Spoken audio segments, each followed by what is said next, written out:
Bayangin, kamu mulai bisnis bareng sama temen atau keluarga. Semuanya lancar, tapi beberapa bulan kemudian kalian ribut nih gara-gara pembagian keuntungan atau saling menyalahkan. Jangan sampai momen seru bikin usaha berubah jadi drama yang bikin hubungan rusak. Di video ini kita kasih tips biar kerjasama tetap jalan tanpa drama. Halo rekan-rekan, selamat datang di Petunjuk Hukum. Kerjasama bareng teman, keluarga, atau saudara itu ibarat pisau bermata dua. Bisa banget mempererat hubungan, tapi juga berpotensi bikin renggang kalau kalian salah langkah. Yuk kita bahas tips-tips pentingnya dan ini petunjuknya. Oke, yang pertama, apapun yang kalian sepakati wajib ditulis. Contohnya nih, ada kasus dua sahabat buka usaha kuliner bareng, tapi mereka nggak bikin kontraknya atau perjanjiannya. Akhirnya mereka ribut soal pembagian keuntungan. Kalau aja mereka bikin perjanjian hitam di atas putih, masalah ini bakal terminimalisir. Jadi pastikan semua dituangkan secara detail atau tertulis, mulai dari modal, tugas, sampai pembagian keuntungan. Nah, kalau kalian nggak tahu kalau perjanjian itu diatur di dalam pasal 1320 KUH Perdata. Di situ disebutkan ada syarat sah perjanjian, yaitu kesepakatan, kecakapan, objek tertentu, dan sebab yang halal. Jadi, kalau mau bisnis, semuanya harus jelas di awal.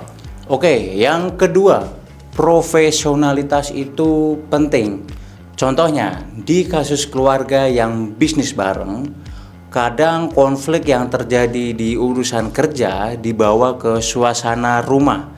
Padahal prinsip pasal 1338 KUH Perdata bilang kalau perjanjian itu mengikat kayak undang-undang. Jadi kerjasama harus tetap profesional dan sesuai perjanjian.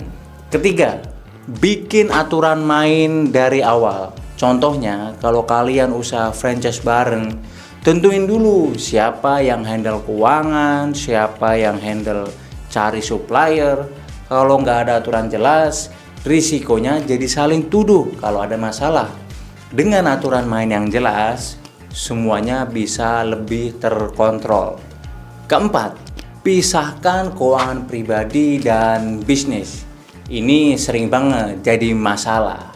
Kasusnya, seorang teman bisnis pakai uang usaha buat kebutuhan pribadinya.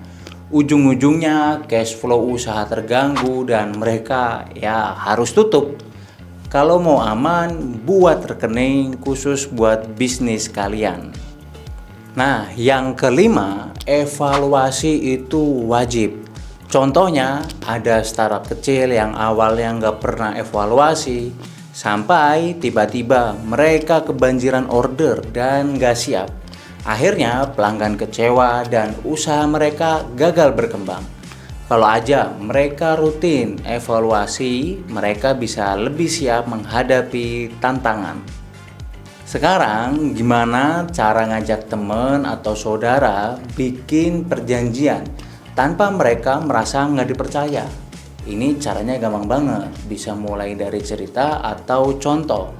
Misal, kalian bisa bilang, tahu nggak ada nih kasus dua saudara bikin bisnis bareng yang akhirnya pecah kongsi gara-gara nggak ada aturan pembagian keuntungan. Kita nggak pengen nih kayak terjadi seperti itu.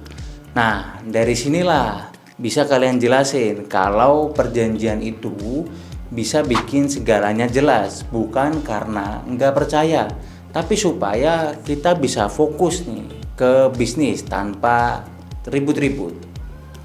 Contohnya nih, kalau kita mau bikin usaha yaitu kafe. Nah, kita bisa bikin perjanjiannya terlebih dahulu. Mungkin malah bisa juga perjanjian ini dibuat oleh notaris. Isi secara sederhananya bisa kayak gini. Saya yang handle dapur, Anda yang handle marketing. Dan keuntungan kita bagi 50-50. Nah, kalau ada masalah, kita udah punya aturan buat nyelesainnya tanpa ada lagi drama. Gimana? Praktis kan? Jadi tips ini nggak cuma bikin kalian kerjasamanya lebih profesional nih, tapi juga bikin hubungan pertemanan atau keluarga tetap harmonis. Kalau kamu punya pengalaman yang serupa, silahkan cerita di kolom komentar.